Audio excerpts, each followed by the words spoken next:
Hi everyone. NFP Day, Super Moon, Low Sinatra, TGIF, brother.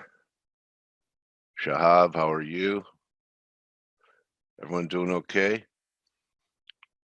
Okay, so big number considering we're in the middle of a bloodbath here.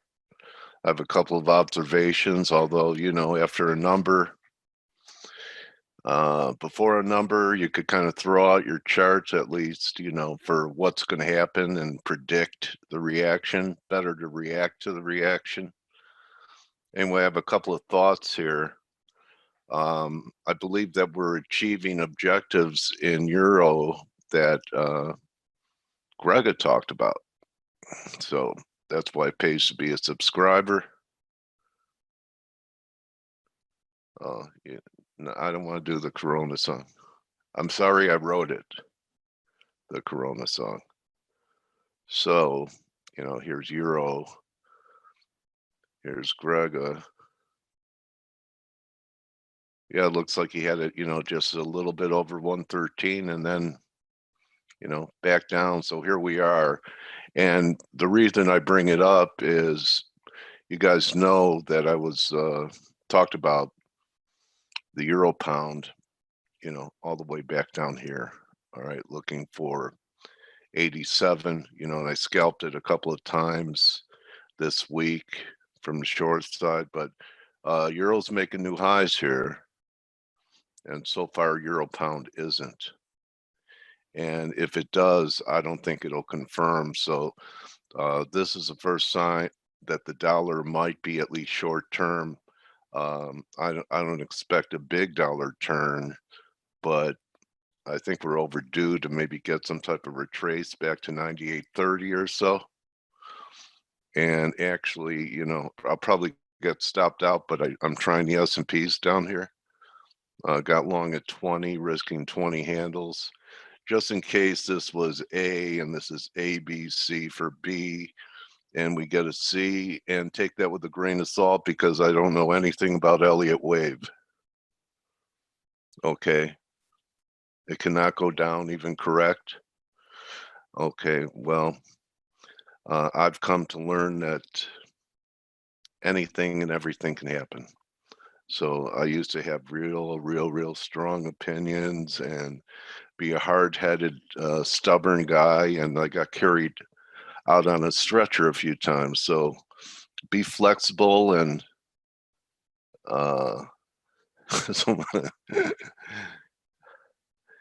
Steve's crying in real life. Okay, so all right, don't cry, Steve. The other observation, and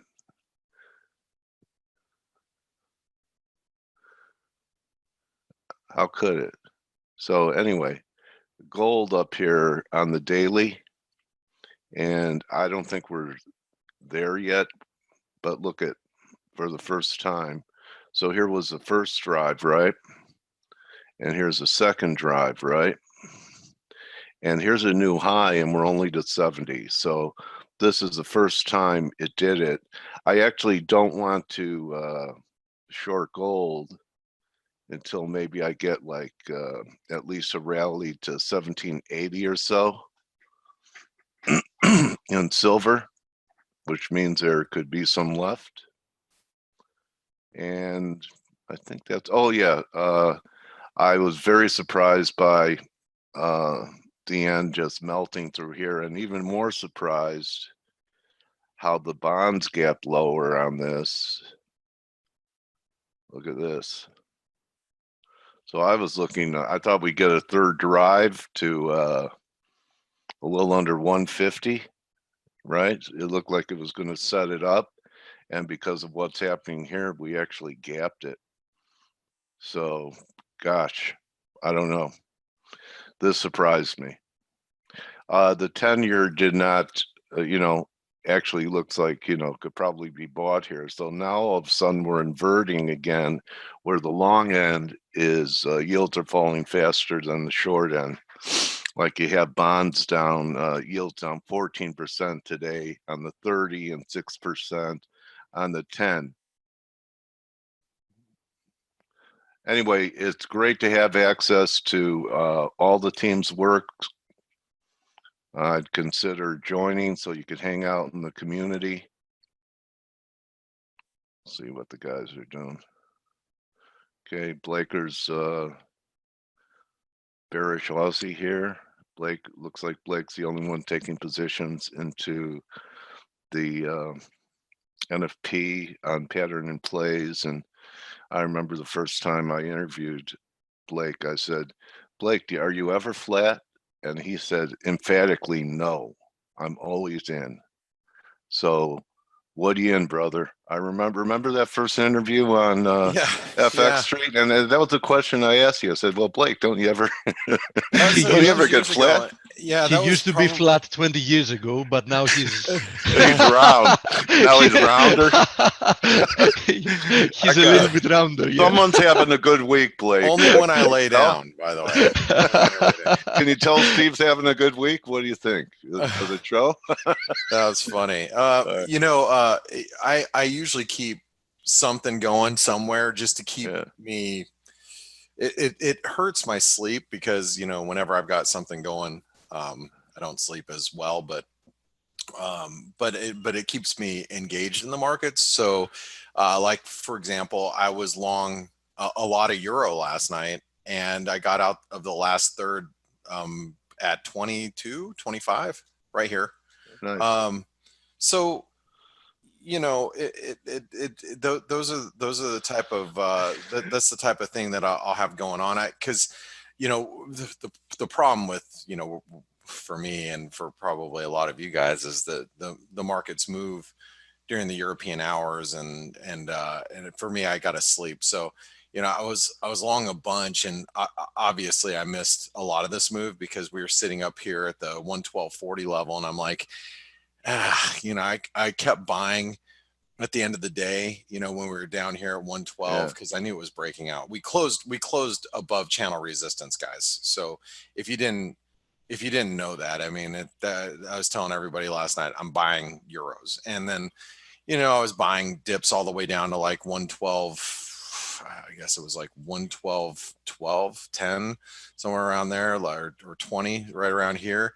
We got back to 112.40, and I pulled, you know, most of it off. Well, here, this is the dip right here. We pulled back to 112.10. I was actually getting my haircut at that point, and I was buying actually when I was around that level, and we got back to 112.40, and I took some off, and I'm like, okay, I'm going to keep a third, and then, you know, obviously here we are now, and, you know, beat myself up a little bit about that, but you know, the cable is also really threatening a big breakout. We have descending wedge, and we're breaking out. We're at the 38% retracement.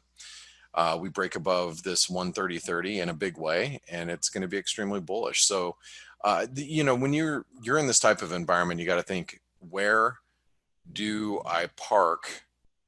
Where do I put what currency do I really want to own? I gave you the reasons the last couple of weeks why you own the euro.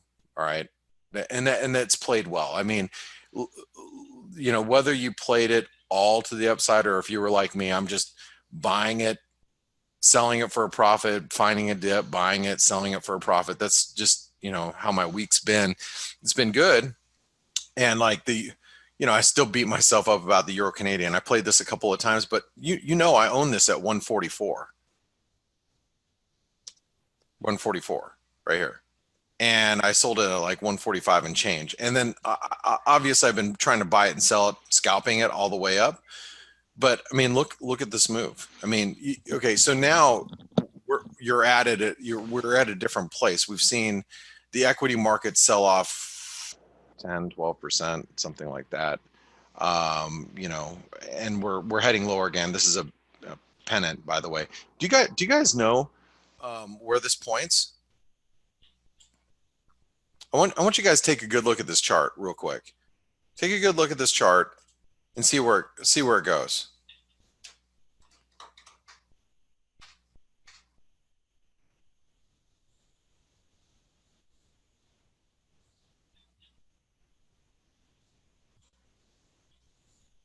I'm going to do the work for you.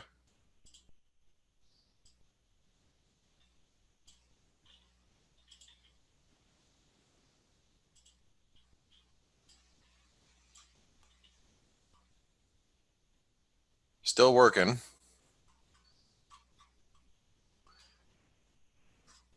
Long-term trend line, right? Long-term trend line, 127% of the last, you know, like this kilo right here, 127% extension before the last like uptrend, and it comes in right around the uptrend line. So roughly, let's just say 2,600-ish. So Mark Newton let's showed say that yesterday. that, what's that? Mark Newton showed the same long-term trend line that you're showing, and he came up with about 2,500. Yeah, I can't tell you how long I've had that trend line and, you know, drawn. I mean, if you've He been copied here, you. huh? Well, He no, it's just copied you. it's obvious. I mean, it's not like a, oh, I'm you need to be a kidding. brain surgeon to figure that one out. It's just that's where the long-term trend line is. But the thing is we have technical indicators that are now pointing towards that, right? We have patterns that are pointing in that direction. So I guess the question you have to ask yourself is, what do you want to own in that situation? If stocks continue to move lower, what are you going to do? What are you as a trader going to do? Well, my 2 cents is you probably, you know, buy some cables somewhere around here. Now, I will be the first one to tell you, I think the UK's got all sorts of problems. I'm going to be the first one to tell you, I think the Euro's got all sorts of problems. And I think the Euro is still a big funding currency. And as I have told you for the last couple of weeks, it would not be surprising to me to see the euro dollar trade up towards, whoops, shoot, I didn't want to do that. Hold on. Didn't mean to grab that. It would not be surprising to see the euro trade up to the 115, 116 level. You know, 50% retracement comes up here, 116.70. That wouldn't surprise me in the least bit. You know, the cable, near term, maybe back to 135, maybe even 137, right? They still have a lot of negotiations with Europe and their trade, blah, blah, blah. That's not relevant at this moment. It will be relevant in the future. So the other question that everybody asks is, well, isn't the dollar a safe haven currency? The dollar is a safe haven currency at a point. There is a point where the dollar becomes a safe haven currency. I don't know where that point is. I can venture to guess where that point is based on past performance. If you look at the S&P and you take this move, let me just give you this move in 2018, right? This move right here. That was a 20% decline. That was October of 2018 to December 2018. Do you know what the dollar did through this decline?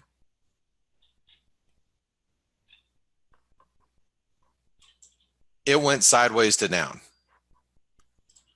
October 2018 to December 2018. And one of the reasons why I think it went up in October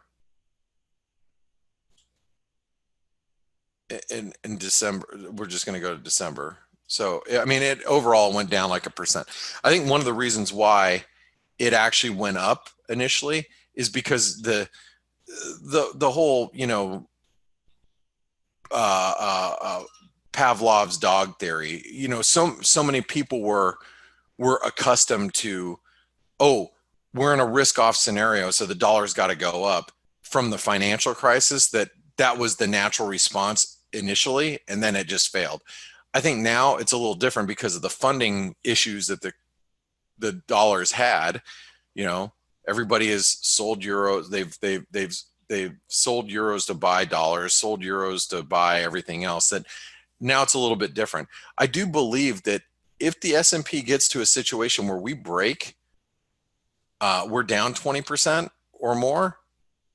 So let's just take the highs right about here, which would be roughly around 2,700. I think somewhere down here, somewhere down here, that's where the dollar index starts to actually catch a bid. Again, I'm just guessing, and obviously we're going to have to take one day at a time. But I get that question all the time. Oh, The dollar, it's the safe haven currency. It is during periods of panic. Do you think we're panicking yet? Do you think just because the stock market is, 12% off of its highs, this is panic yet?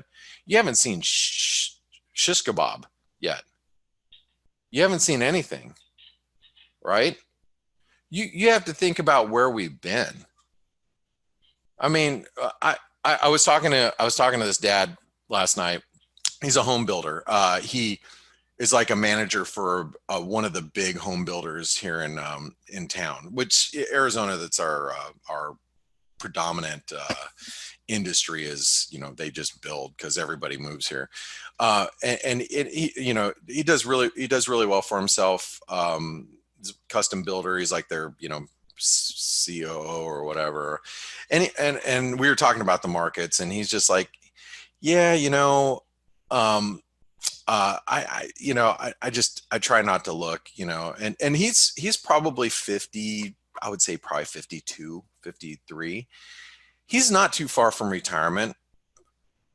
But when you rely on your retirement and you see your retirement down 20%, that's when, panic starts to set in. When you're down 10%, you're like, I made I made 100% over the last few years, my returns. It's not a big deal. But then it becomes real when you're down 20% of the total of your portfolio.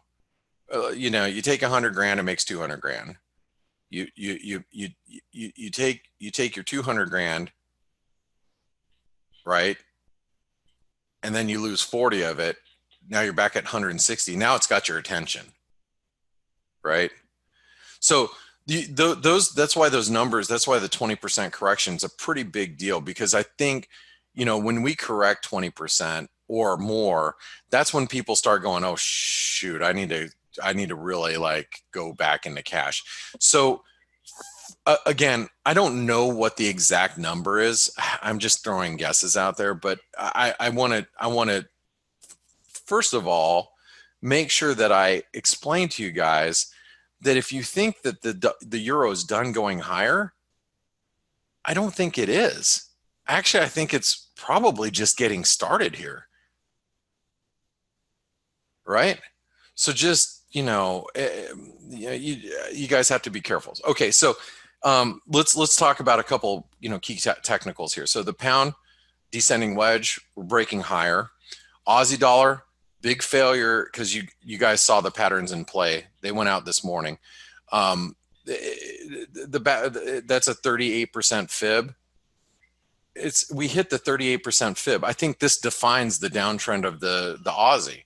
Yeah, we get back above 66.70, and it's bullish. But if you're like, whoa, Blake, if you're bullish the euro but bearish the Aussie, how about the euro Aussie? Don't get me started on the euro Aussie.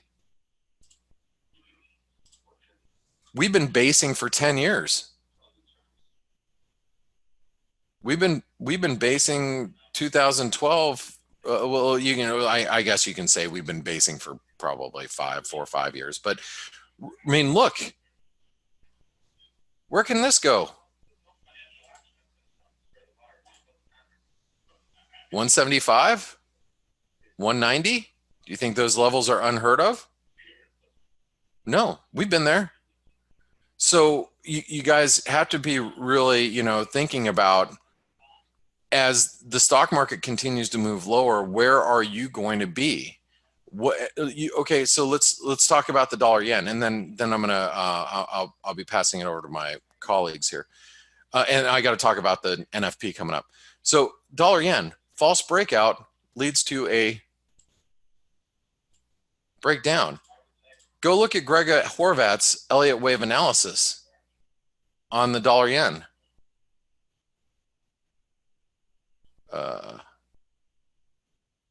And I'll just take you to the monthly chart here.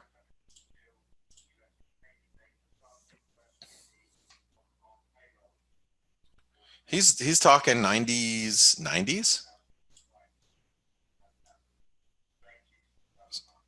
somewhere down there, right?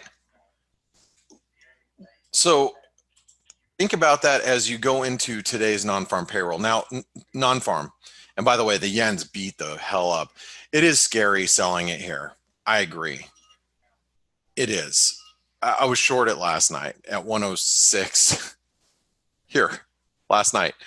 I was short here, took a little bit off of it, and I'm like, yeah, I want to go to sleep. So I took it off at 80. Yeah, that's not so smart. But here we are now. We are expecting to create 160,000 jobs, I think. Let me see. Here's Bloomberg. We are expected to create 175,000 jobs. If it doesn't turn now, it's going to turn decisively next month for this month's data. So if we get a good number, let's just say 160 to 180 is going to make people feel all right. If the dollar strengthens, I'm going to sell it. I'm selling into strength today. Now, the opposite could happen there. The opposite can happen. I may be completely wrong. Maybe February or February's data was god awful. I don't think so, based on the ADP numbers that we saw, and well, the ISMs are not looking so hot. But let's say we actually only create 20,000 jobs.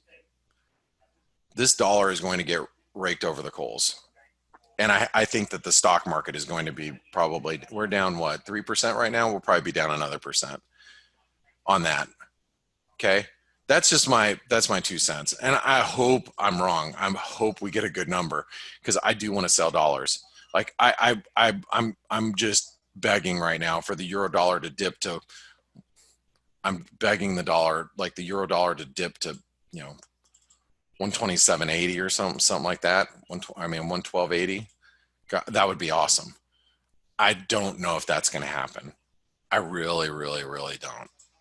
I really don't. So we may be in a situation where we have to just chase the dollar lower, because it is, look at the dollar index. It is, yeah, we look like we're probably going here first, somewhere down here.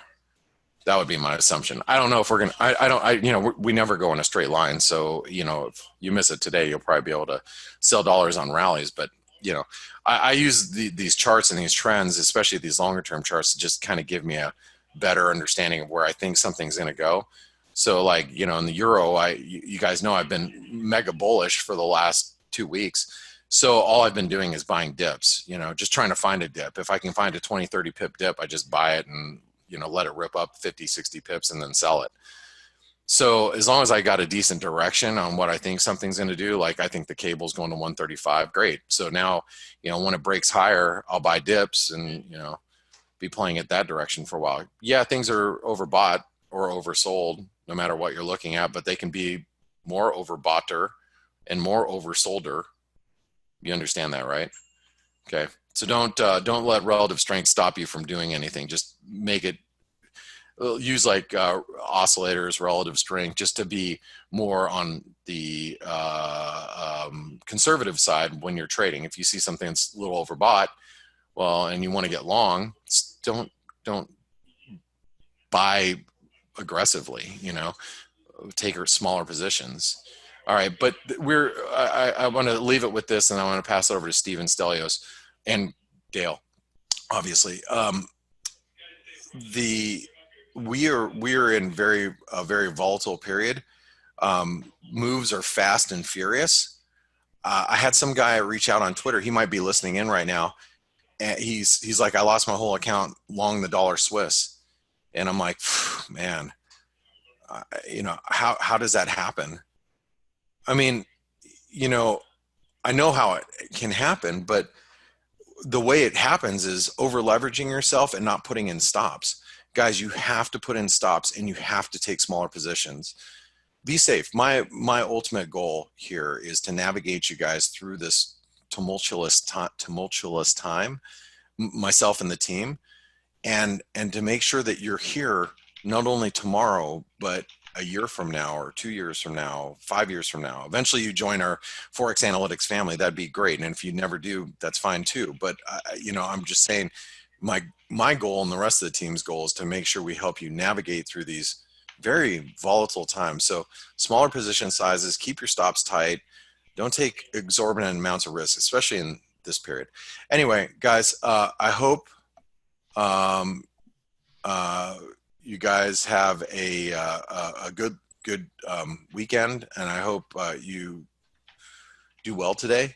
Good luck trading. I'm going to pass it over to Steve and Stelios. So make sure, if you guys haven't tried out ForexAnalytix, make sure you do so. Okay.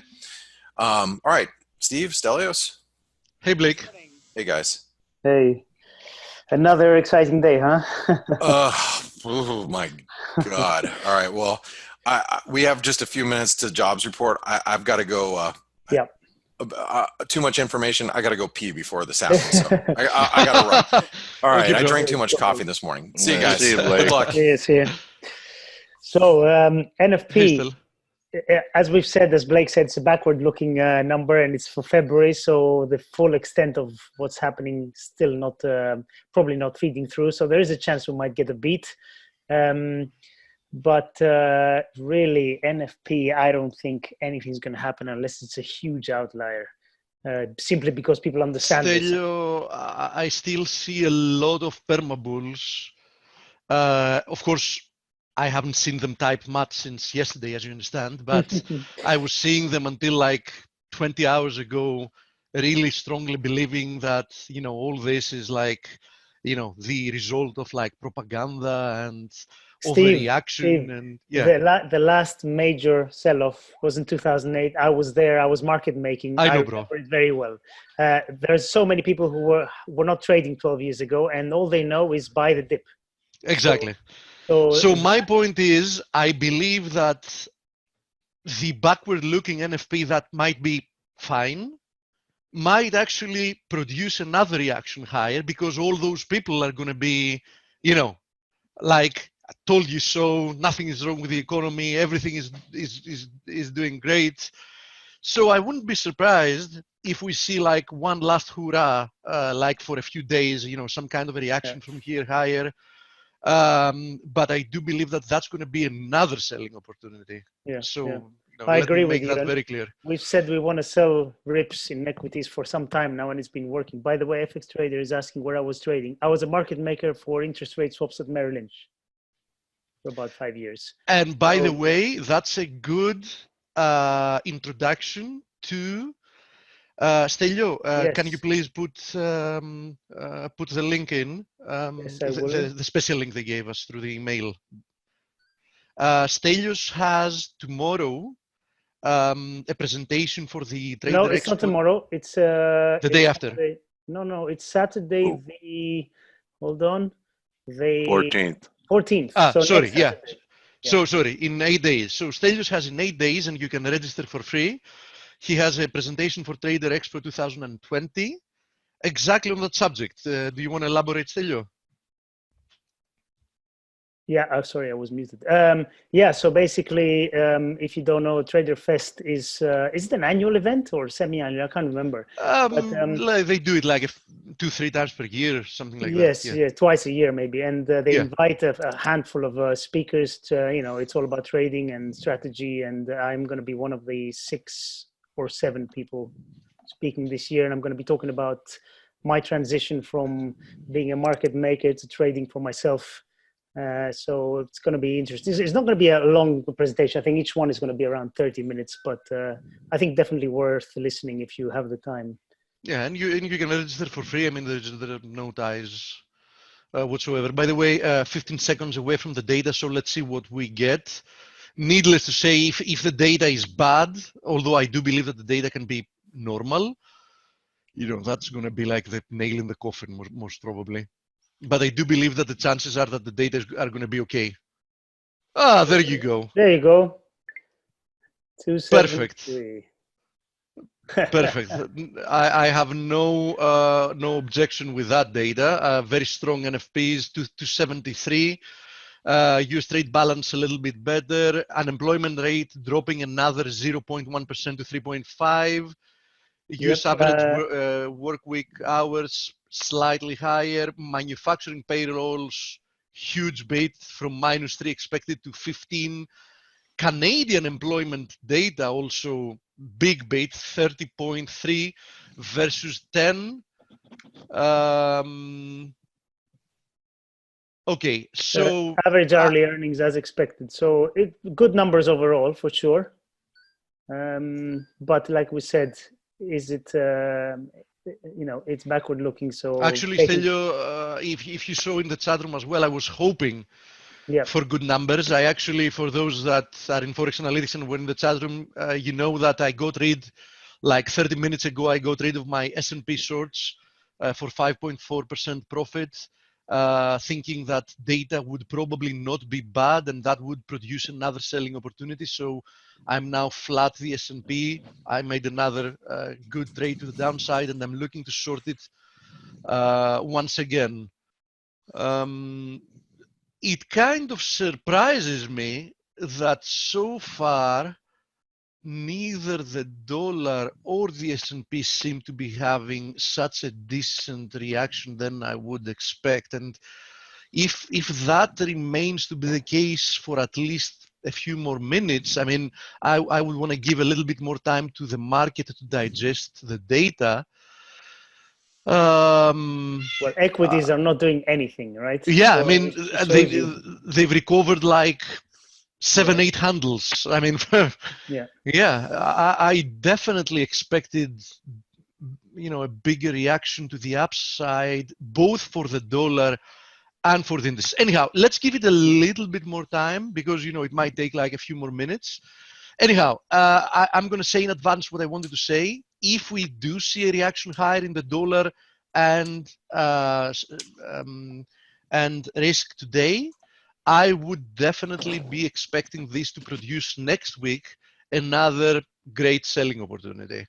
I also wanted to mention, we've been showing that since days ago, Euro USD has now decisively broken above the descending channels trendline resistance, which is definitely a bullish development. It's a bullish breakout. And the DXY has now broken below the ascending channel that it respected for so long. I mean, since like November 2018, with like very, very small overthrows, like a couple of day overthrows.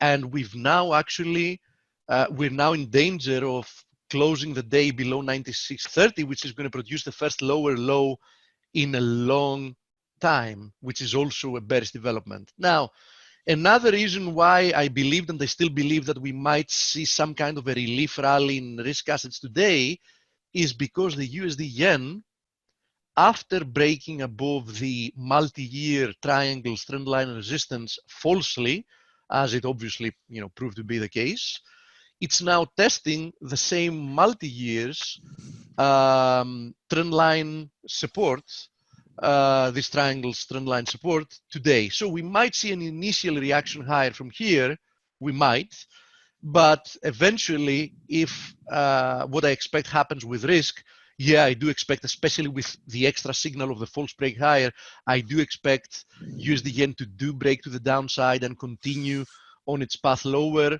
The next downside support that I have in mind is at 150. But first let's see if we can do that today, because we might see some type of reaction today. One last attempt from dollar bulls and risk bulls to contain the situation based on the good data that we just got. Now, I might be wrong and the market might completely disregard the data, knowing that it's backward looking, and since a month ago there have been a lot of things happening in the market and a big disruption in the form of coronavirus, which who cares what last month's data is, since we know that next month's data are probably going to deteriorate a lot, but we're about to find out. Now, another thing worth noting here is that so far gold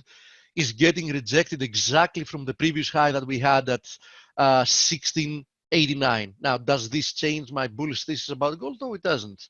I still believe that we're going to see the next upside resistance, which is the 78.6 from the all-time high at 1733, getting hit. And last, and then Stelio, go ahead and tell me what else we have. Crude, despite the attempts from OPEC, did post a lower low today, getting now very, very close to the 2018 low. We also had another low in 2017 at the same area. So needless to say, I expected that we might rebound a little bit higher towards 49.30 and then dip lower. There is no risk reward in being short anymore. It's not that we can't go lower, but simply put, it's the fact that there is nowhere that you can place your risk, your stop loss, that the risk reward is going to make sense. Obviously, as long as indices keep being under pressure and the jitters about the progression of the US economy continue, clearly crude can't produce any big worth noting rebound. By the way, we are seeing an attempt of dollar recovery. Euro USD has pulled back like 30 pips. Now we've seen like a bigger, almost like 20 handle reaction higher from the S&P. Of course, it's too little so far to say that my initial plan that we might see a bigger recovery today is going to play out. But as I said, I want to wait a little bit longer. Stelio, let me see. No, we have a special link through email, Stelio, that is specifically made for ForexAnalytix. Yeah, you forwarded that to me yesterday, I think, at some point. Okay, I'll find it. Okay. I have it here. Wait. Okay. There you go. Okay. What can I say? By the way, the only thing that really has moved is metals. They're smacking metals as usual whenever payroll numbers are good. This last one that I put. Okay. On Skype, you can tweet that one. So what else is there to say? I mean, data-wise, there's nothing more. Really, the virus is, again, the only thing dominating. And the trend we're seeing over the past day or two is that numbers out of China seems to be decreasing. The rate seems to be decreasing. That is, if you believe the numbers. And numbers outside in Europe and the US are accelerating. So again, I'm going to repeat this. I think this is far from being over. I don't think it's going to be a problem, let's say, for humanity. Obviously, it's a bad thing when people die from this, but I think in the end, it's going to come, it's going to go. But the main effect, again, is going to be on the global economy. The supply chain has been broken. I think it's not going to be something that they're going to be able to fix, let's say, from 1 month to the next. So I think we should expect continued. And it's probably the last push that an economy that anyhow wasn't in good shape, the global economy I'm talking about now, and it was artificially being supported to manage to go through one of the longest business cycles even the longest business cycle, depending on the country, that we ever had. I mean, clearly, if we couldn't have as long as a business cycle when things were actually good in the economy, there's no doubt about why we've had it now, because every central bank and every government is just trying to artificially support this. So I think this might have been the last push that an economy that anyhow had huge problems might have needed. And I think it's going to be, quite tough for them to reverse the situation. In my opinion, the chances of going into a recession, very, very soon have now increased above the 50% threshold, at least in my personal opinion, Stelio. Yeah, I agree with that. And you've been talking about this. I remember it like 2 years ago, you were saying, within the next 2 years, I think we're going to see a recession. Obviously, we didn't know what the trigger was going to be, but when an economy is running the way it is, it only takes an unpredictable event. It can't last that much. I mean, it can't sustain any vibrations like the one we currently have without breaking. Yeah. In other Okay. news, the only other thing was oil is obviously tanking today again on these fears that this whole thing is going to continue, and it makes sense. We have had over the past days OPEC saying there's going to be cuts, 1.5 million barrels. Well, Russia today, they said they made a statement saying, cutting production may not be the way to go. Do they have any other proposal? I don't know, but this is hurting oil for sure. I think in the end, they are going to agree something. OPEC did say that without Russia, we're not cutting anything. So I think it's a one-way street on that. How much are they going to cut? I don't know. They said the 1.5 million, but obviously it could be less. But it's being trading very heavy at the moment. So need to be watching oil carefully. James, I think correctly is saying on FedWatch, it's showing a 56% chance of another 50 base points cuts in 2 weeks. Crazy. Yeah. No, I think it's not crazy. And if you remember, I remember specifically saying that I'm having this conversation with Stelios from the beginning of the year when Stelios was saying that the market was pricing in another 2 rate cuts. That was at the very beginning of the year for this year. And I told him that, Stelios, I know one thing for sure, this is wrong.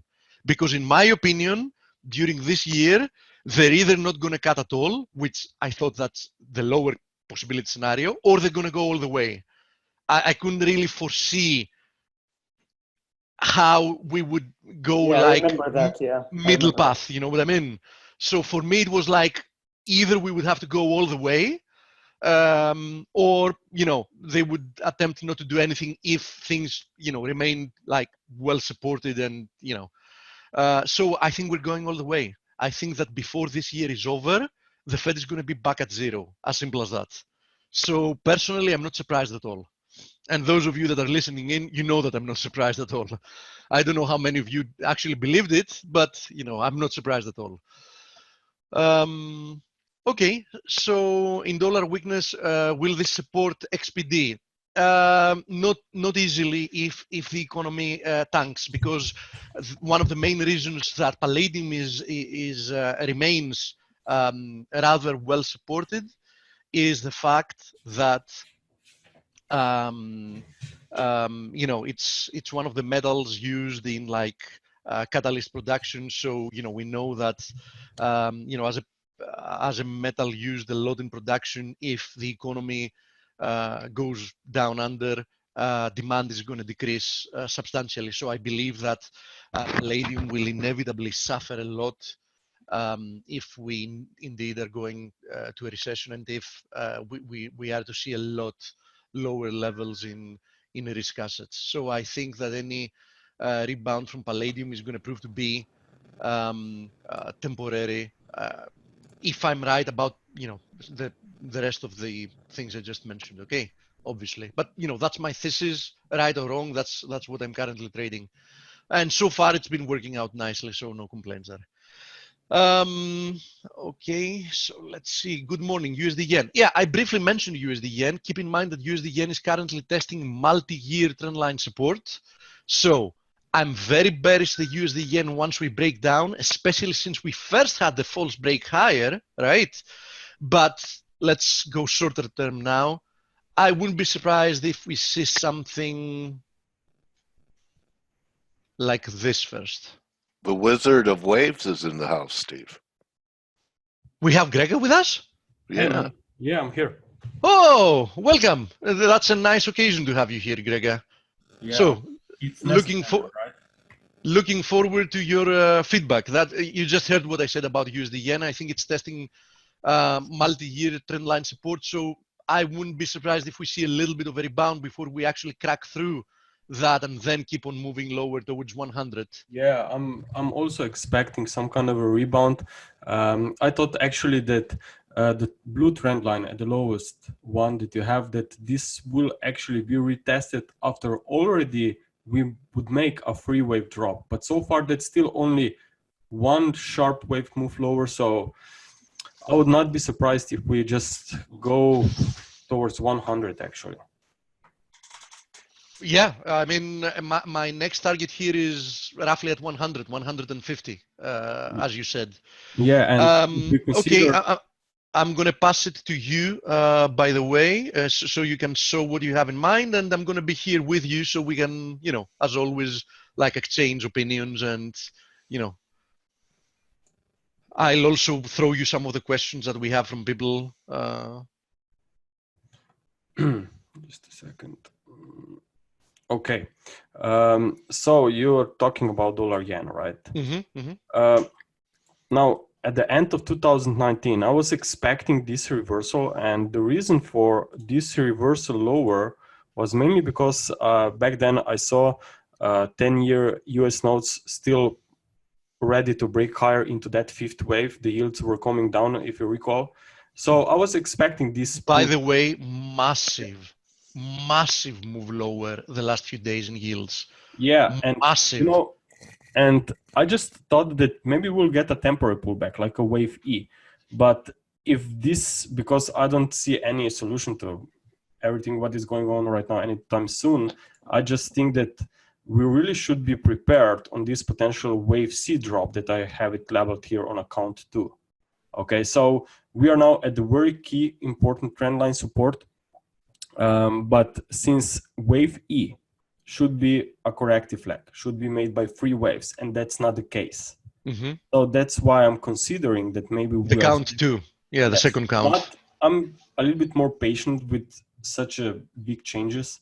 But still, I mean, it looks like that this move lower should not be surprised. I mean, the S&P 500 is still has room for more weakness. We will get some kind of a rebound. But I think that maybe just high resistance tested on the S&P 500 could be just a better opportunity for sellers to jump in. But by the way, I want to stress that out again. And there are a lot of people that don't really understand the significance of that. At February 20th, the 10-year yield was above 1.5%, and it's currently half of that. I mean, people that know bonds can understand what it means moving from, you know, moving within like 15 days from like 1.5% yields to half of that. Yeah, I mean, it's like a huge move. Just today, US 10-year yields are almost 20% lower. Yeah, the markets are definitely pricing in on what is going to happen next from the Fed. Yeah, very happy. Exactly. So, I mean, dollar yen, definitely what you should be watching out next is how market will structure the next pullback. Will this be in a corrective fashion, only in 3 waves? Well, then you know what means. It will means more selling will come, and ideally this will occur at the same time when the S&P 500 will also complete a corrective bounce. So if I look at the S&P 500, you can actually see that at the moment price is in this current cycle down is actually at very key level here at 78.6%. So we'll see how market will respond today during when the cash market opens. But if we're starting maybe to rally and maybe close above 3,000, then there's a still chance that we will see wave C headed up into this nice technical resistance. I can only hope so. That's going to be like early birthday present. Yeah, or it will be less chance for those who are long to go out, right? So sorry, but let me be very clear. Those that are still long are not going to be going out there. They're going to be buying more. Trust me about it. Yeah, and exactly. they're going to find themselves holding the bag. Yeah, because the sentiment will definitely go back into the positive territory. Now, imagine sentiment if we go back to fill this gap from February 24th, that stock market would almost erase all of the losses that have been seen over the last 2 weeks. I mean, that would be, media would probably go crazy about the stock market. That stock market is again recovering despite coronavirus spreading all over the world. And, you know, that would probably somehow still put some bullish sentiment into these markets. And obviously that's the timing when I personally would be looking the opposite. I'm 100% with you, Gregor. So I'm just personally also waiting on this first resistance to be retested. I just think it's much better level, I would say, to go maybe on the short side. At the same time, as I said, the dollar yen could maybe also make a nice pullback there, but only the question is if if we will see a pullback, you know. What do you think about the dollar index, by the way? Because the dollar index today is in danger of producing the first lower low in a very long time. Yeah, I will look at the euro dollar, okay? Yeah, which is almost the inverse, actually. Yeah. I'm really concerned about the euro dollar. I mean, it's obviously, I'm 100% sure that if coronavirus shutdown will happen, it's definitely will happen earlier in the Europe than in the US. Okay, I'm 100% sure that US will not allow so easily to allow those shutdowns. So if that would happen in Europe, then I still cannot imagine that the euro dollar would just so easily continue to the upside.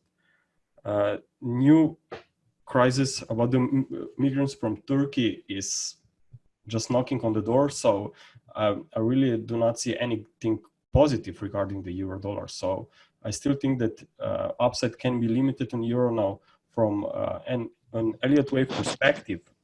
I see potential flat here in the making now. In flats, wave C should stop around wave A, but obviously that's not happening at the moment. So it looks irregular correction, perhaps. Yeah. Yeah, it's an expanded flat which could take us back to this wave 2 level, and at the same time you will also see that it's the pivot area of that fourth wave triangle. Okay, so it's the perfect resistance actually, which is not far away. Okay, so maybe we get a spike here above that level, and then I would be watching for potential drop. Now the only question is if drop will be again impulsive or in corrective fashion, but I think that in the next few weeks the euro dollar or euro in general will have some hard times, I think. So you believe that there is, since you believe that we have a lot lower to go in the stock market, even if we get like a short-term rebound. So you believe that perhaps then the dollar might turn to a positive correlation with risk off again?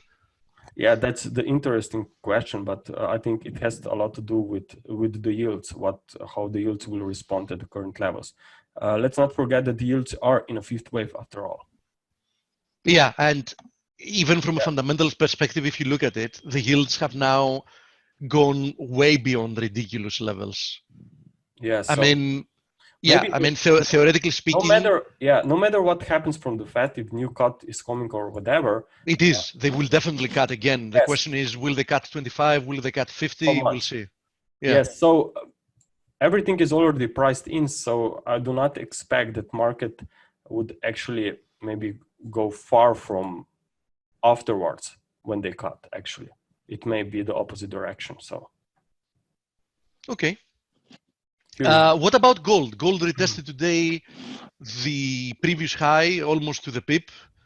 What do you think about it? I still think we're going to make it to 1733, the 78.6% fib from the all-time highs. Gold is still stuck here around these important fib levels on a monthly scale. I know that everyone is getting nervous who are bullish on gold to see this wave count because it's a very bearish structure, right?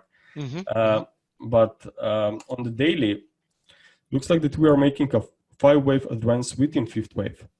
Okay, there was a minor wave 1, 2, you have another waves 1, 2, 3, 4, 5. We saw a very nice pullback back to these previous highs and also the previous fourth wave, and now we are pushing higher.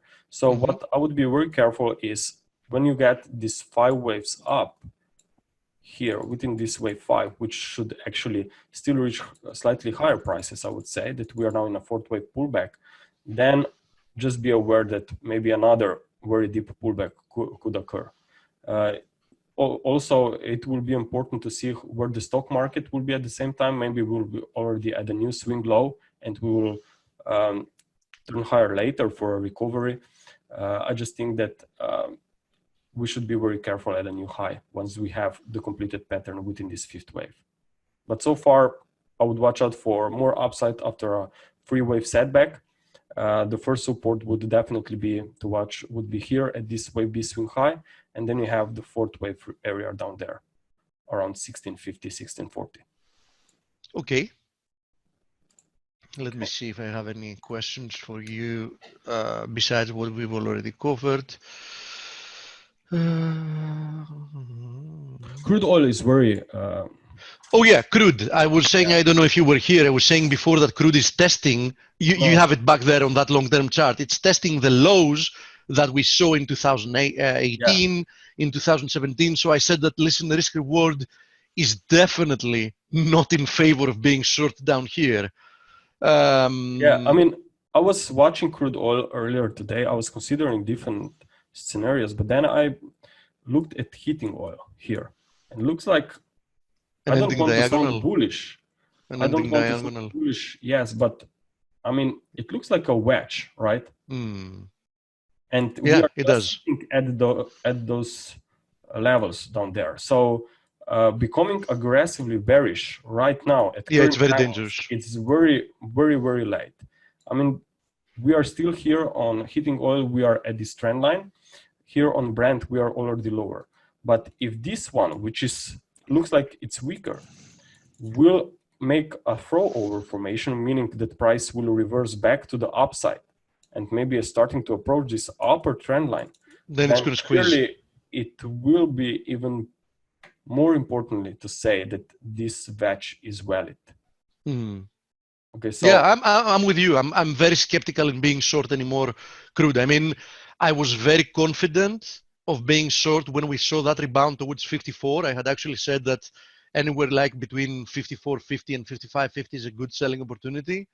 But now, as you said, I think it's very, very late.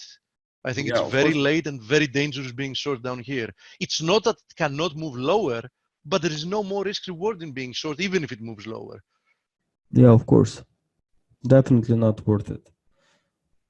What do you think about cable? Cable is attempting today to break above a descending trend line resistance. So I mean, it's quite. Cable is probably very clear, despite, I mean, at least to me, despite this very nasty price action and overlaps. Yeah, because the price action is like tedious. It's very. Yeah. But I'm still leaving this valid option on the table that we are making a very big flat correction, that we will see a wave C run to the upside back to this January 1st or 2nd levels.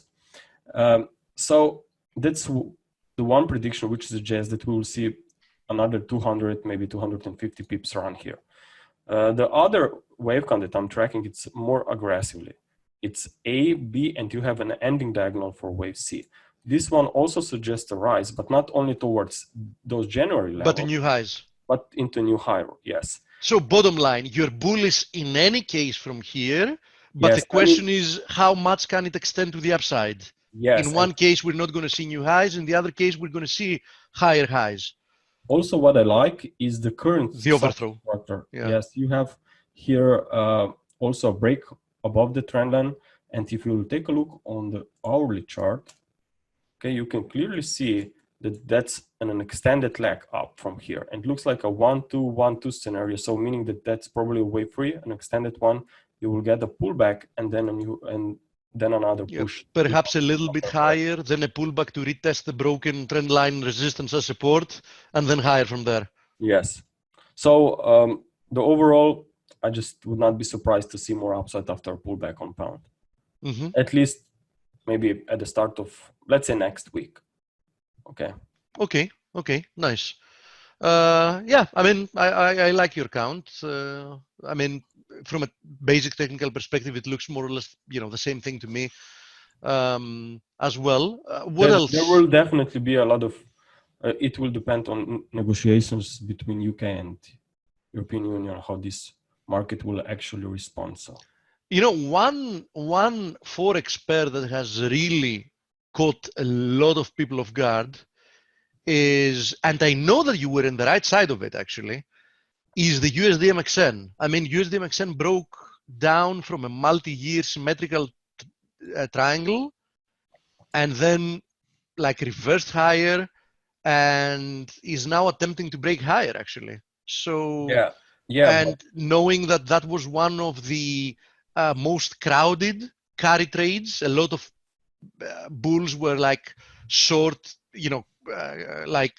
collecting overnight rollovers from the rate differential between the Mexican peso and the US dollar. It has reversed in their face. What do you think is happening from here? yeah. It's very tricky on a longer term charts because That's the triangle.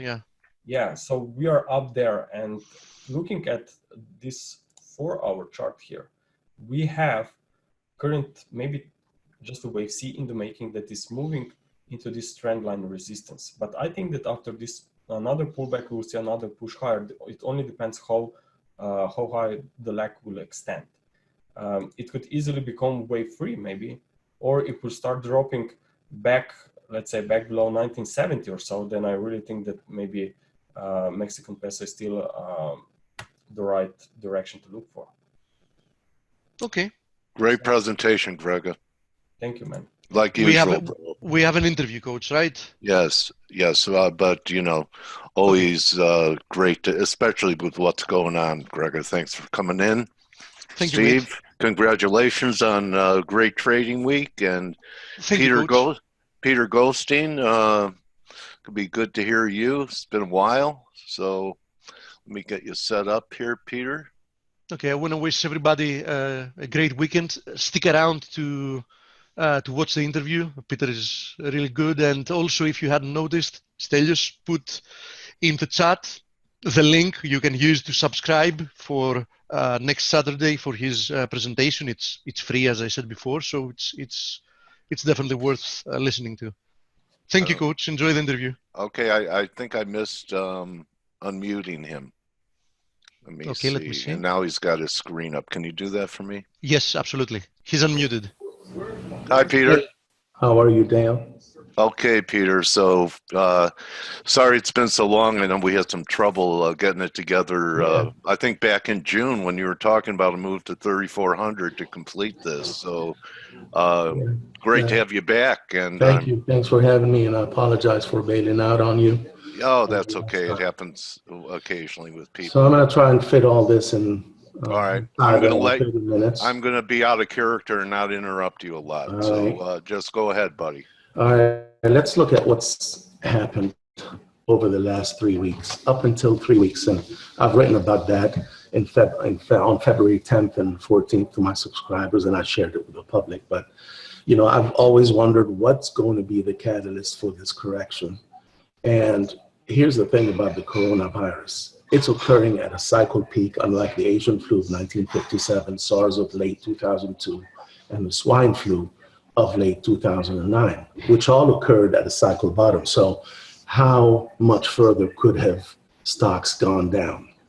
And so today we live in a different world. You got economies highly reliant on China-based supply chains. And I have a little business that produces products in China.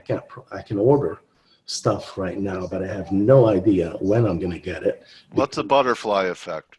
Butterfly effect is the chaos theory, meaning the smallest flutter of a butterfly's wings will send ripples around the world. Okay, got it. And that's why. So is the coronavirus recessionary, deflationary, or both? Either way, it's going to have some sort of a recessionary effect on the economy, an economic downturn per se. So it's coinciding with the presidential election, which calls into question the consensus on the outcome of this election because, the president always boasts about a stock market being at an all-time high, having the lowest unemployment, etc. Yeah. So here are the 3 bear markets that I'm citing. In 1957, you had the Asian flu. The S&P or the stock market had been in a bear market since August 56, when this flu spilled over to the US in very light outbreaks in August 57. The market was 2 months away from bottoming. The bear market was. I just stayed home from nursery school. Yeah. You probably weren't born then. I wasn't born. All right, go ahead. Rub it in. I was born in 66. So okay, yeah, go ahead, rub it in. So when the swine flu spilled over, the Asian flu spilled over the US, there was already a vaccine. So anybody using the SARS playbook, for example, let's look at SARS. It occurred when? 2002, late 2002. That was the bottom of the bear market on the heels of the dot-com bubble burst. Same thing in 2009. We're starting to recover from the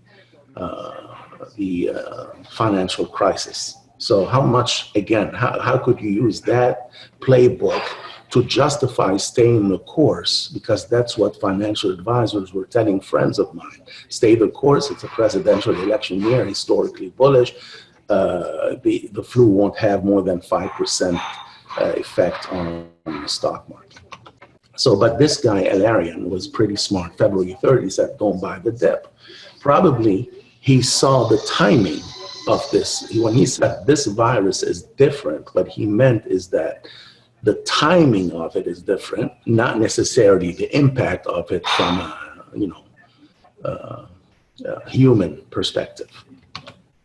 Again, end of January, some of the big guys are saying that we can justify staying in equities because there's a lot more lining up to support equities. But again, these guys, extremely smart guys, their time frame is a lot different than mine and yours. They're talking in terms of years, we're talking in terms of weeks and months, us traders, right?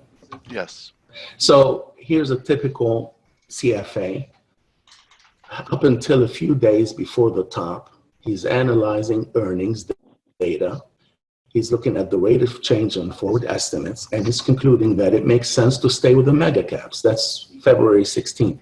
But it's a very smart guy, and I understand why, because the trajectory of earnings, except for that little rough patch in 2015, 2016, the trajectory has been up, which completely explains why you extrapolate the past to predict the future.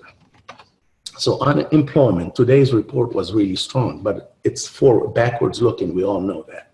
However, one thing to look forward to is the April and May reports, because last 10 recessions, something happened, and that is the trough in unemployment preceded every recession by an average of 4 months.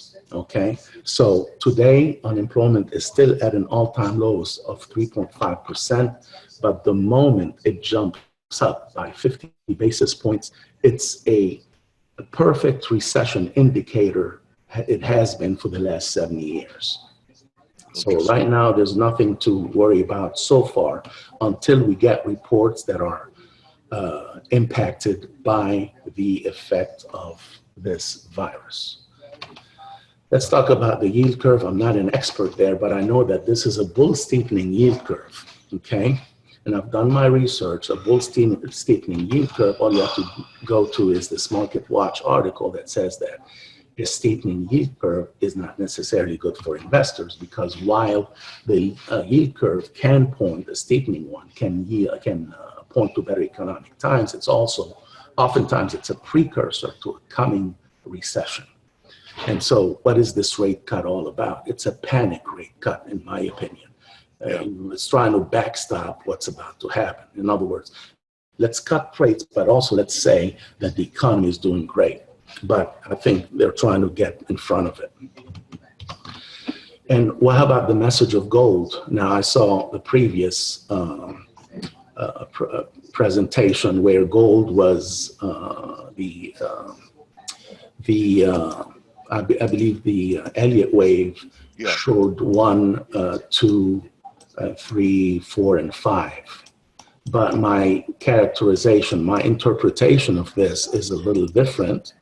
And what I see, I'm going to use pink or blue or something, that was an ABC, XABC. Actually, I have it labeled. I don't know why I'm drawing on top of it. That was my interpretation. You have a real nice inverse head and shoulders continuation base. We broke out of it, and we're definitely headed back to the top right here. I'm expecting a cup and handle and gold to soar below, above 2,000 in the coming months. Okay. For now, the target is the all-time highs, 180, 190. Okay.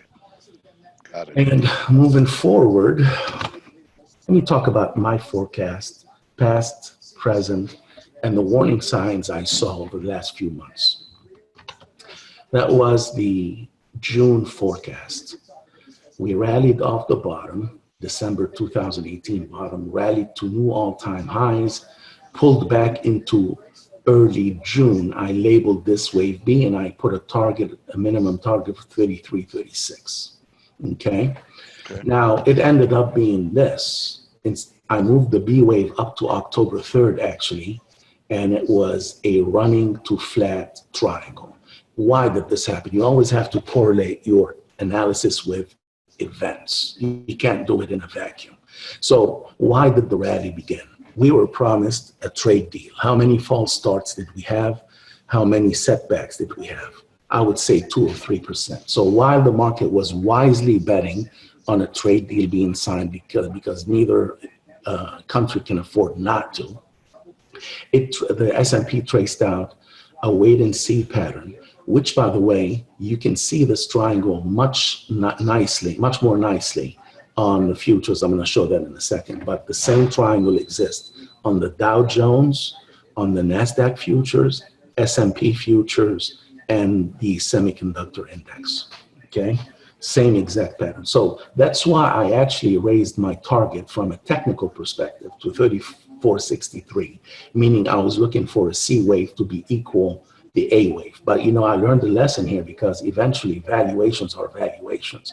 You should not really be fixated on the beauty and the symmetry of the chart. So it got pretty much to where I originally expected it to reach. And for full disclosure, I was long right here, stayed long. And when I saw what happened on February 20th, 21st, I immediately hedged that position with weekly credit call spreads and exited everything on the 24th. Okay, nice. So you know, WD Gann, if you don't learn how to change your mind, you won't have any change left. That's right. And I've been very hurt in the past many times by my inability to change my mind. And that's something that I've Everyone has, Peter. It's really hard to press that, you know, to rush to the exit. You got enamored with your own positions. It becomes really hard. So here's the triangle on the ES. It's a barrier triangle per Elliott, using Elliott speak here. And then on October 3rd, when we got that weak manufacturing report, it was the bottom right here. And actually, this is what happened. We went all the way down past the volume point of control of 2019, and we retraced everything down to the penny that has happened since October. In other words, we erased all the Q4 2019 gains by this first move. Here's the stocks. That was my forecast for the stocks. We have a massive cup and handle. And think about it from a technical perspective. Something happens, an unforeseen event, some crisis comes out of nowhere. What do you think happens on the heels of a breakout? You come back down and retest the rim of the cup. Sometimes you go all the way down to the bottom of the handle. So as of today, I don't think the SOX has even gotten close to support. In fact, it got down to here, 1600. And at some point, I expect it to go all the way down to here. And should that red dashed line be breached, we're going to retrace all, if not most, of the fourth wave. But again, the future is bright as far as I'm concerned. This SOX, once it finishes correcting, it's going to soar and go past 2,000, reach as high as 2,600.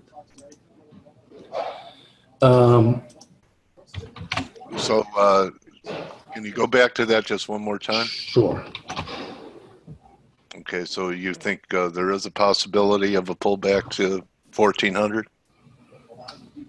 I would bet on it that there will be, and I'm going to show you why this correction isn't over yet and what's happening what has happened, what's happening today. And yes, not only 1400, but listen, if this gets worse from you know, a supply chain perspective, who knows, sentiment, we could go past 1400. Negate the breakout. Yeah, we could negate the breakout for a while if there's a recession. We just don't know yet. Numbers don't show it yet, at least not fully.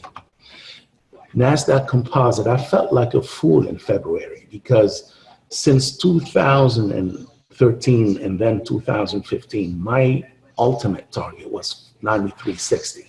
We got to it in June, we hit it, pulled back, I'm sorry, January. And then February, all these passive flows, man, it was incredible.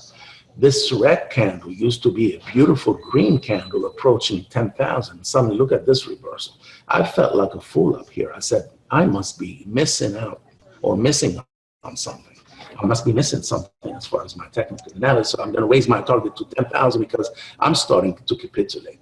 But here we go. The string got stretched way too far, and now we're seeing the effect. So the triangle is right here. I think we pulled, this is a little old chart. I used that chart in my presentation before last week.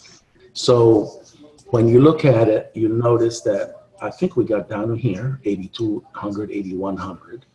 I think at some point, because the nature of this bearish crab, I don't want to get too technical, but this massive crab pattern reached its target in 2018. There was an unwarranted fifth wave, and then we crashed in 2018. And then we went past it, tested it, and finished the fifth wave. Now, what happens when the fifth wave is over? You come back down to support. This is not support. Last week was interim support. We're going to get down here, 7,600 to 7,000. Okay, what is the crab potential reversal zone? It's being back tested, 7,000 to 7,600. I'm going to show you this on a different chart, why these two levels are true support. And that's going to come up in a few minutes. So, warning sign, the transports. In November 2014, late November 2014, the transports printed a high. However, the S&P and the NASDAQ, they kept on, plugging along until early summer, late spring, early summer 2015. Now, transports were on a decline. And then when the string finally snapped, S&P at all-time high, NASDAQ at all-time high, they all came down together, partial bounce, and the decline, they all declined together into early 2016. Now look what happened here. Transports topped in September 2018. Everything came back down or came down together into December 2018. V-shaped recovery, mid-2019 consolidation. Trade deal is signed, confirmed and everything. We rally. We don't make a new high. S&P, NASDAQ are at my targets, and now I'm patiently waiting for the transport to break out, and they wouldn't do it. So what happened? When did they top? Transport stopped in January, right when the first case of the coronavirus hit the US. Okay. Same thing with the NASDAQ Bank Index, which I'm going to show in a minute. So I looked at the chart. I said, you know what? This thing isn't going to break out. So I'm going to see if this was a failed breakout. If this is a failed fifth wave, we're going to reverse. So I looked at the Fibonacci ratios and determined that this is a picture-perfect harmonic shark pattern. Not only that, but there was also what you can also, I'm sure you can discern this head and shoulders here. And when did it break out? Or I'm sorry, when did it confirm? Yeah. February 24th. Is it natural for an analytician like you to also be integrating harmonic patterns into it? Yeah, my analysis framework is a hybrid framework. I never ever look at one particular thing in a vacuum. Every single analysis approach is mired with flaws. And there's no approach that is infallible. Let's put it this way. Yeah, that's so true. And here's the other thing. I'd like to tell this to all Elliott guys out there. Let's say that every stock follows a wave pattern. Let's make that assumption. Now you have some stocks that are in a bear market, others that are in a bull market. So how come an index of 500 capitalization weighted stocks magically follow an Elliott wave pattern? I could never really understand that, you know. But here's the thing: I use Elliott wave when it, when it shows a clear-cut pattern. But I also try to confirm it with other approaches, including some valuation information, S&P value, earnings valuation, so on and so forth, which I'm going to show in a minute. So yes, Head and Shoulders, it broke down February 24th, and look where we are right now. Now, relative to where was it? I'm sorry. Yeah, way overshot the formation target. So here's the formation. Look where we are as of yesterday. That's as of yesterday. I think today. Okay. I think today we're gonna hit this this area. The S&P is likely to retest the lows and bounce off the lows, and I'm going to tell you why. I don't think we're going to break those lows because a lot of things are going to hit downside targets, including the You're talking about 2850. yeah, Below 2850. Yeah, okay. 2850-ish. We're going to retest it because everybody is salivating over the prospect of buying back the low, expecting a breadth thrust. So we'll see if it happens. Here's the bank. That's what I use for financials, the NASDAQ Bank Index. It's a beautiful pattern. We had a crab pattern dating back to December 2016. Elliott wave reached the center of the potential reversal zone. I called the high right here. We got a fourth wave, or at least what I thought was a fourth wave. We'll find out if it's a fourth wave or is it 1, 2, 3, 4, 5. I don't know.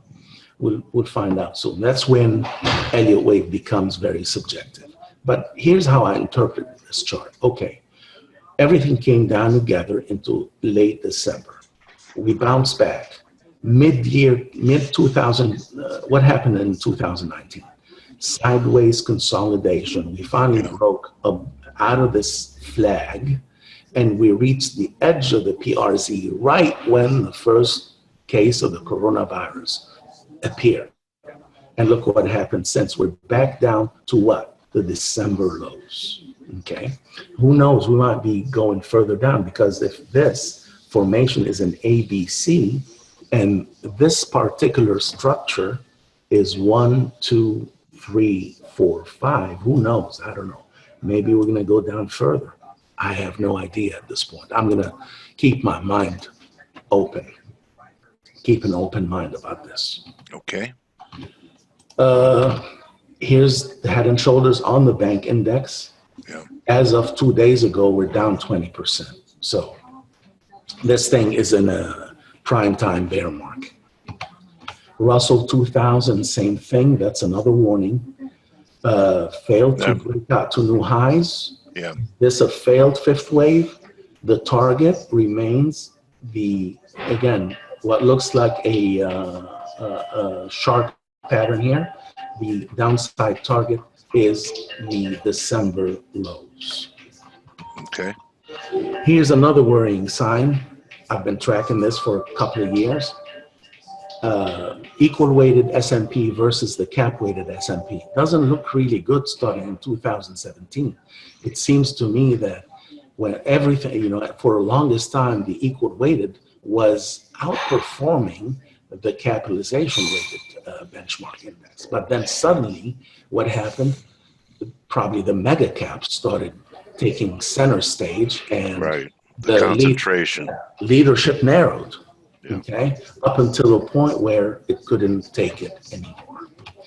Here's the Dow Jones. I like the Dow Jones because it's got a few components in it. So an Elliott wave on it, it's probably a lot nicer than an index with 500 stocks, even though the other the other indices also follow the same exact wave structure. And by the way, I don't use the classic Elliott wave. I use the harmonic Elliott wave, which Ian Copsey invented. And it basically advocates that waves 1, 3, and 5 move in 3 waves. And so far, so good, right? So again, we had a triangle in mid to late 2019. And last week's bottom occurred exactly where I thought. The bounce occurred or reached 50%, which is the top of the triangle, about 2,700. And now it seems we're coming back down here very fast. So I think we're going to bounce back up here. And what will happen is we're going to have a head and shoulders by late April, May. So the adage, sell in May and go away, might be more fitting than ever this year. Now, if this happens, and it's all prognostication at this point, right? If this turns out true, look what the measured move of this head and shoulders will be. By the way, I did revise this up to 27,600, 700, and I was wrong. I did that a couple of days ago. Head and shoulders, let's say that we do get a head and shoulders in the next few weeks, and then we break down, we break below the neckline. What would the measured move be? The lows of the 4th wave. Okay, so we're going to get down here if we break. So we'll see how it goes. Okay, nice looks. Here's what I saw on the day that we bottomed last week. We got down to the volume point of control for 2019. In fact, we got a little lower. We erased all the gains for Q4 2019. When that happened, at the same time, the NASDAQ hit its 200-day moving average. Okay, should that 200-day at some point be taken out to the downside, what do you think we're going to do? You know, here's the Elliott wave rule. Triangles precede the last move in the prevailing trend. And that's why I knew that this is a top. So at some point, we're going to get down. Remember what I said a few slides ago? I said, look for the crab pattern, the PRZ for that crab pattern, which was 7,000 to 7,600.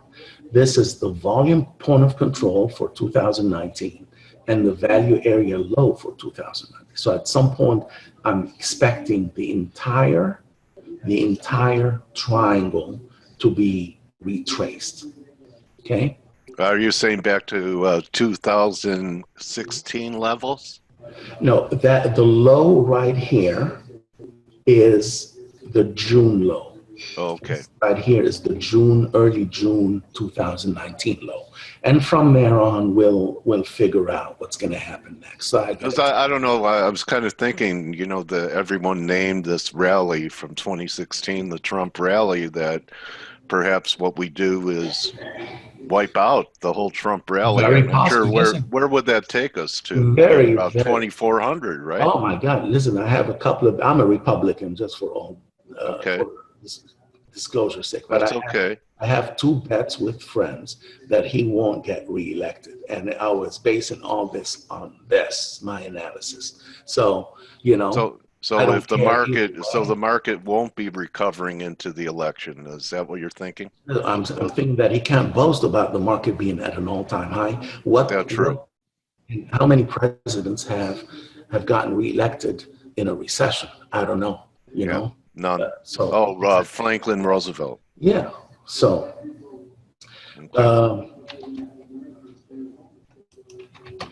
Valuation, I'm going to show you something about it. I'm not a fundamentals guy, but I've recently expanded my framework to include this.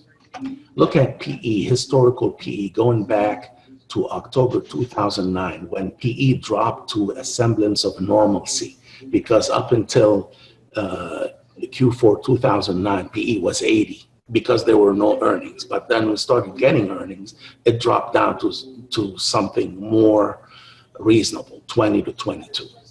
And then, you know, the market was on shaky, precarious grounds for a while, and then we accelerated. And every time the PE reached an area of 24 to 25, something comes out of nowhere to trigger a correction, okay? Yeah. 2015, 2016, we got up to the highest PE in that 10-year span in 2018. And we corrected big time into December, down to the 8. puke job. Yeah, exactly. And then what happened in 2020, we got back inside that Because Yellen and Bernanke and Powell all held hands and sang Kumbaya. Exactly, exactly. So this is completely a Fed-induced recovery. Well, to a certain extent, but companies do have earnings, you know. Oh yeah, I forgot about that. We gotta admit that too. It's not like 2000. So we technically, I'm looking at this technically. You know, I'm looking at PE technically. Every time we get inside the danger zone, something comes out of nowhere, giving the market an excuse to sell off. Now, here's my model: the daily prices of the S&P, as well as full year earnings, okay, trailing 4-quarter earnings.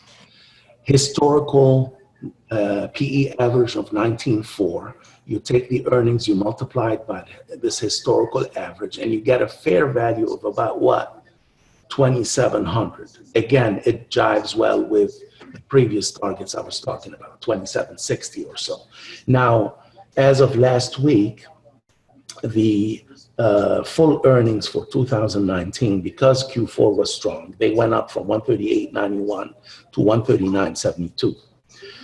Now look here in the middle, the chart in green. I have 19.78 PE instead of 19.4. Why? Because since Q4 2009, if you take all the PEs and you average them out, they average out to 19.78. Multiply 1978 by Q4, by full year 2019 earnings, you get 2763, which is in line with my interim low of 2760. So I don't know what's going to happen in the next coming days. Are we going to retest and bounce back? In other words, we came down to 2850. We rallied up to what this week? 50%. Yes, but I'm not looking at it at 50%. It exceeded it slightly, and I can justify it. Okay. 3136, right? Yeah. So look at the estimates for 2020. S&P earnings estimate 158.41. Multiply this by 1978, and you get, guess what? 31.33. We got as high as 31.36 in reaction to the Fed rate cut. We came up and retested it on Wednesday, and what happened since then? So they're selling into this resistance level right here.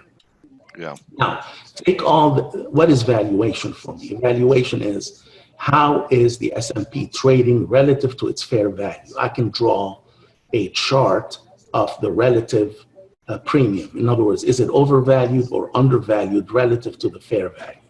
That's my last chart. Look here, what happens. Here's my valuation chart. The closing price of the S&P relative to fair value, is it trading at a premium or not? Look what happens. Every time it gets inside the the mid-20s zone, we correct every single time. That's the model here. Something comes out of nowhere and triggers a correction. Now, December 2018, we were undervalued by 8 to 9%, which triggered this V-shaped recovery. Double top, January, February, double top in valuation.